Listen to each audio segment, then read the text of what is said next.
నమస్కారం. ఎన్నికల ఫలితాన్ని మనం కేవలం గెలుపోటములుగా చూడకూడదు. అది ఒక సంభాషణకు ఆరంభం. అంకెల రూపంలో ప్రజలు తమ మనసులో మాట చెప్పారో. ఈ విశ్లేషణలో మనం నరసాపురం తీర్పును ఒక డేటా పాయింట్గా చూద్దాం. వ్యక్తుల గురించి కాదు, వ్యవస్థలు ఎలా పనిచేశాయో అర్థం చేసుకుందాం. ఎందుకంటే ప్రతి అంకె వెనుక ఒక మనిషి, వాళ్ల ఆశలు, వాళ్ల కష్టాలు ఉంటాయి. వాటిని చదవడమే మన లక్ష్యం. సరే, రాబోయే కొద్ది నిమిషాల్లో మనం ఒక ప్రయాణం చేయబోతున్నాం. ఇది 6 అంచెల ప్రయాణం. ముందుగా ఆ నేల గురించి, ఆ ప్రజల గురించి తెలుసుకుందాం. ఆ తర్వాత అంకెల లోతుల్లోకి వెళ్ళి ఈ తీర్పు ఎందుకిలా వచ్చిందో శోధిద్దాం. చివరగా ఈ విశ్లేషణతో భవిష్యత్తుకొక స్పష్టమైన బ్లూప్రింట్ తయారుచేద్దాం. ఇది కేవలం ఓటమిని విశ్లేషించడం కాదు, పునర్నిర్మాణానికి పునాది వేయడం. ఏ రాజకీయ విశ్లేషణ అయినా అది మొదలవ్వాల్సింది ఆ మట్టినుంచే, ఆ ప్రజలనుంచే. నరసాపురం గురించి మాట్లాడే ముందు అసలు నరసాపురం ప్రజల మనసులో ఏముందో, వాళ్ల జీవితం ఎలా ఉంటుందో అర్థం చేసుకోవాలి. ఇది నరసాపురం. ఒకవైపు సముద్రపు ఘోష, మరోవైపు గోదావరి తల్లి పచ్చదనం. ఇక్కడి గాలిలో ఉప్పు వాసన, మట్టివాసన కలిసిపోయుంటాయి. ఇక్కడి జీవితం ప్రధానంగా రెండింటిపై ఆధారపడి నడుస్తుంది. 1 సముద్రంలో చేపల వేట, 2 గోదావరి ఒడ్డున వరి వ్యవసాయం. వీటికి తోడుగా తరతరాలుగా వస్తున్న లేస్ అల్లిక పరిశ్రమ ఇక్కడి మహిళల చేతికి పని, ఇంటికి ఆధారం. ఈ 3 ఇక్కడి ఆర్థిక వ్యవస్థకు గుండెకాయలాంటివి. ఇప్పుడు ఈ అంకెల్ని చూడండి. వీటిని కేవలం నంబర్లుగా చూడొద్దు. ఇవి నరసాపురం కథ చెబుతున్నాయి. దాదాపు 80% గ్రామీణ జనాభా. అంటే వాళ్ల సమస్యలన్నీ భూమితో, నీళ్లతో, పంటలతో ముడిపడి ఉంటాయి. వాళ్ల బతుకుదెరువు అక్కడే ఉంది. 30% యువత. అంటే కొత్త ఆశలతో, కొత్త అవకాశాల కోసం చూస్తున్న ఒక తరమిక్కడ ఉంది. ఇక 80% అక్షరాస్యత. ఇది చాలా చాలా ముఖ్యం. అంటే వాళ్ళు చైతన్యవంతులు, ప్రతిదాన్ని ప్రశ్నిస్తారు. ఇప్పుడు చూడండి, ఇది కథలో అసలైన మలుపు. 2019లో 81% ఉన్న ఓటింగ్ 2024కి వచ్చేసరికి 86% దాటింది. ఈ 5% పెరుగుదల ఇది మామూలు విషయం కాదు. ప్రజలు ఇంట్లో కూర్చోలేదు, బయటకొచ్చి ఓటేశారు. అంటే వాళ్లలో ఒక బలమైన ఆకాంక్ష ఉంది. ఏదో మార్పు జరగాలని తపన ఉంది. వేసిన ప్రతి అదనపు ఓటు తమ గొంతుని వినమని వేసిన ఒక అభ్యర్థన. సరే, ప్రజల మనసులో ఏముందో చూశాం. ఇప్పుడు ఆ మనసు అంకెల రూపంలో ఎలా వ్యక్తమైందో చూద్దాం. ఈ నంబర్స్ అబద్ధం చెప్పవు. 2019కి 2024కి మధ్య నరసాపురంలో ఏం జరిగిందో స్పష్టంగా చూపిస్తాయి. తేడా మీ కళ్లముందే ఉంది. 2019లో 6,500 ఓట్ల మెజారిటీ.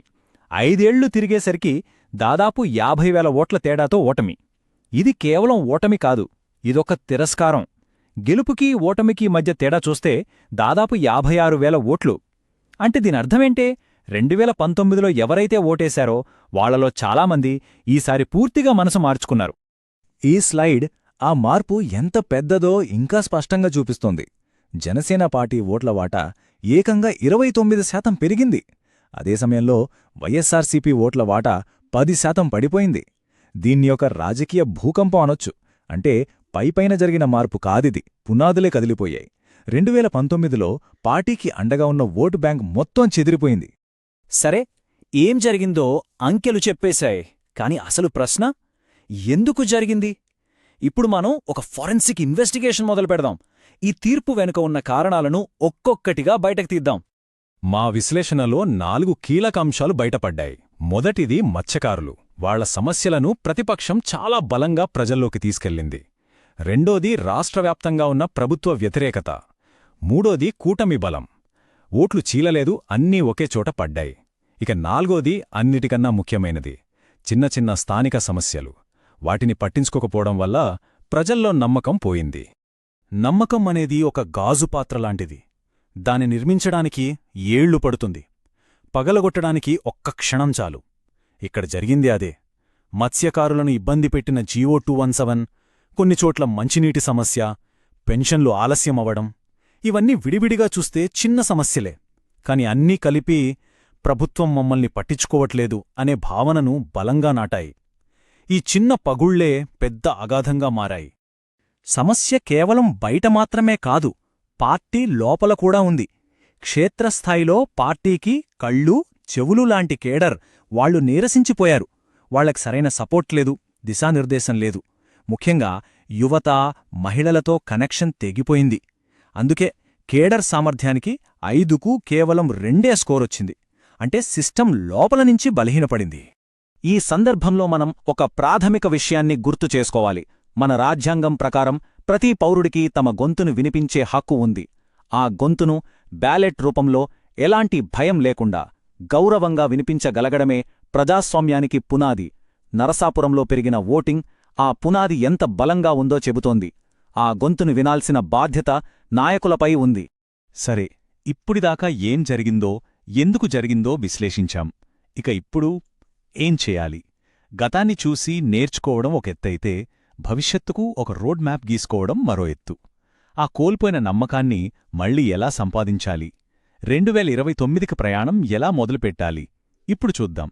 మా విశ్లేషణలో వచ్చిన మొట్టమొదటి అత్యంత ముఖ్యమైన సిఫార్సు ఇదే.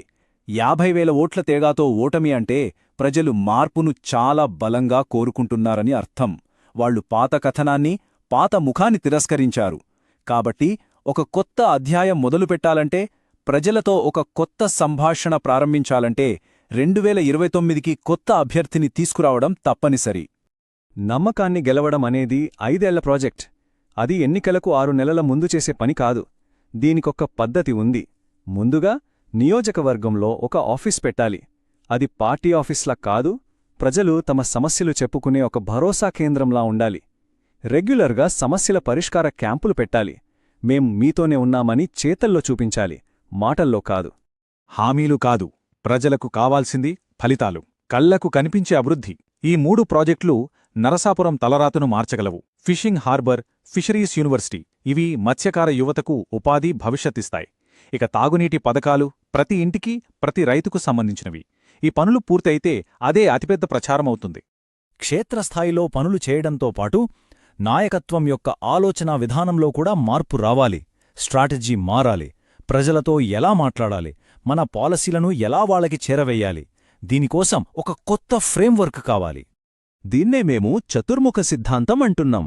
నాయకత్వం 4 రకాలుగా ఉండాలి. ప్రతిపక్షం తప్పుడు ప్రచారం చేస్తే శివుడిలా దూకుడుగా ఖండించాలి.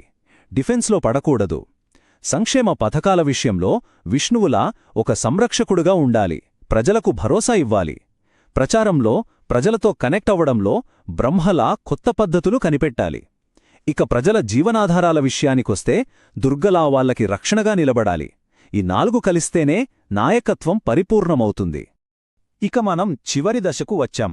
ఈ మొత్తం విశ్లేషణలో మనం నేర్చుకున్నది ఒక్కటే: నమ్మకాన్ని తిరిగి సంపాదించటం. ప్రజాస్వామ్యంలో ప్రజల తీర్పు శిరోధార్యం. దాన్ని ఎలా స్వీకరించాలి, దాని నుండి ఎలా ముందుకు వెళ్ళాలి అన్నదే ముఖ్యం. ఈ డిజిటల్ యుగంలో నమ్మకాన్ని నిర్మించడంలో మరో ముఖ్యమైన విషయం ప్రజల వ్యక్తిగత సమాచారాన్ని గౌరవించడం. మన దేశ చట్టాల ప్రకారం ఎవరి సమాచారాన్నైనా వాళ్ల అనుమతితోనే బాధ్యతగా వాడాలి. ఇది కేవలం చట్టం చెప్పిందని కాదు, ఇది ఒక నైతిక బాధ్యత. ప్రజల గోప్యతను గౌరవించినప్పుడే వాళ్లతో మన బంధం బలపడుతుంది. చివరగా ఒక్క విషయం: ఈ తీర్పు ఒక ముగింపు కాదు, ఇది ఒక దిక్సూచి. ప్రజలు ఏ దారిలో వెళ్లాలో స్పష్టంగా చూపించారు. రాజకీయాల్లో పదవులు వస్తుంటాయి, పోతుంటాయి. కాని ప్రజల గుండెల్లో సంపాదించుకున్న నమ్మకం అదే అసలైన ఆస్తి, అదే నిజమైన కరెన్సీ. ఇప్పుడు ప్రశ్న ఒక్కటే: ఆ నమ్మకాన్ని తిరిగి ఎలా గెలుచుకుంటారు? ప్రజల కేంద్రిత నాయకుడుగా ఎదగాలని, తమ నియోజకవర్గాన్ని ఉన్నత శిఖరాలకు చేర్చాలని ఆకాంక్షించేవారు blueprintstrategies.ai ని mgr@blueprintstrategies.ai వద్ద సంప్రదించవచ్చు, లేదా 08042041602కి కాల్ చేయవచ్చు. రాజకీయాలకు అతీతమైన లక్ష్యం.